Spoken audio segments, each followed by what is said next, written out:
Hey guys, I'm here to give you my early impressions of Path of Exiles 2. A full review of this game will be coming when it's fully released, as it's still in early access, but I might give some late impressions when I make a dent in the endgame content, because this is a mammoth game. So we'll start with the basics. You get to select 6 classes, those being Sorceress, Warrior, the Ranger, the Witch, the Mercenary, and the Monk. First things first, I really like the base design of all the characters. They all look unique, and the art style of the game gives them a good degree of individuality. You can see me make my witch character, Grendel, my personal favourite class out of the bunch. Can we talk about how raw this opening is? You just straight up watch all the other classes die. Skill issue. The classes actually have personalities in this game, so it makes them feel like a part of the world, which I think is a really cool detail. Like, the witch is just straight up evil, and it's great to hear her cackle after you kill a boss. Story-wise, the game has I don't think I read a single word of dialogue from an NPC. If you're looking for story, then I'm sure it's there, but that's not why I'm here, to be honest. Now, thrown onto the beach like the original game, you get a weapon and you start blasting. In my case, literally, because I got Chaos Blast. And later down the line, a staff that let me summon my skeleton boys. So in PoE 2, some weapons come imbued with skills, like the Summon Skeleton skill, but other skills you acquire through skill gems and added onto your skill board. Whew, that's a lot of skills. Which is a departure from Path of Exiles 1, as you added all that to your armor and weapons and tried to link them together, and it was stressful playing Tetris with all your skills to maximize their effectiveness. But in the sequel, you just put one slot in, and then add the support skill. Also, took me way too long to figure out that I could use support skills for different skills. I don't want to talk about it. Oh, brother, this guy stinks! Let's get on to gameplay. I used mouth movement, which feels good, but sometimes if I click on an enemy, I just stop moving, which usually gets me in a bad spot.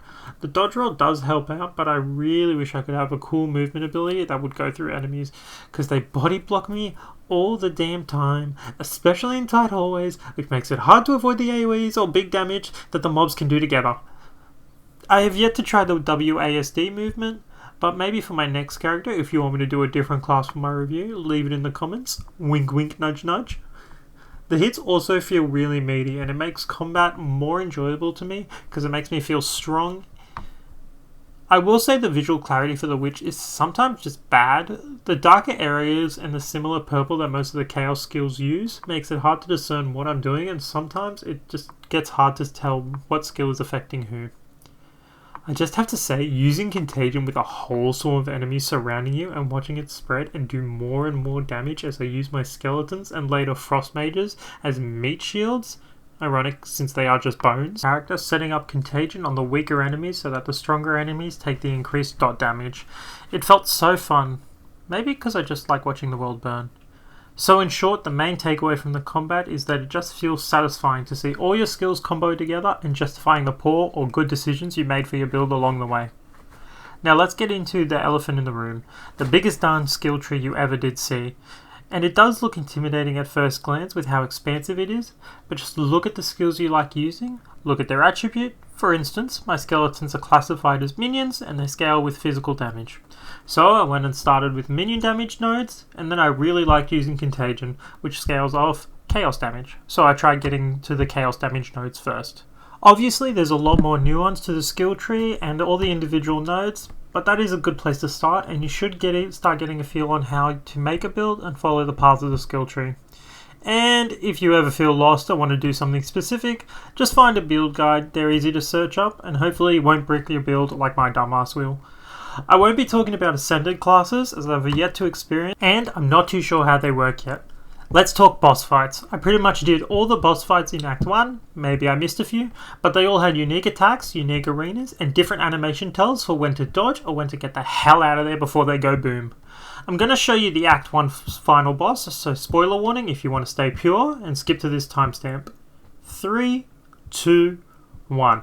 Okay, now let me vent, because this arsehole lived on 1 goddamn HP after he killed me, stood there as my dots just barely didn't finish him off, taunting me. But in fairness, none of the fights ever felt too difficult or unfair, and I actually enjoyed most of them. The mechanics are really cool, and there is one fight where you have to avoid falling guillotines or else they one-shot you, which I thought was pretty funny. But if you kill the boss, what loot comes out of their treasure-filled pinata corpse? Well, you can expect armor for your noggin, body, hands, and grippers. Also a fashionable belt to keep the pants up. But, wait, I'm not even wearing pants. What is the point of you? And weapons. There is a whole bunch of weapons. Small sticks, longer sticks, and I'm definitely not compensating for anything stick. Maces, axes, and swords. You know, a medieval knight's wet dream. And then you have bows, quivers, and bows that are cross with you because you quivered. I'll see myself out. So you can hit your enemies whatever way you want, each of them having a variety of stats that will help you or be absolutely useless. If they are useless, don't you worry, you have a whole bunch of orbs that can change a normal item to a magical item, reroll stats, add stats, or even just change the item completely. Try to save them for rarer gear though, as it will have the biggest impact. But be warned, your inventory is very limited, so you can only have a set amount of gear. But you can always just take a trip portal to town and sell all your stuff or stash it, whatever floats your boat. The environments in this game feel so good to explore.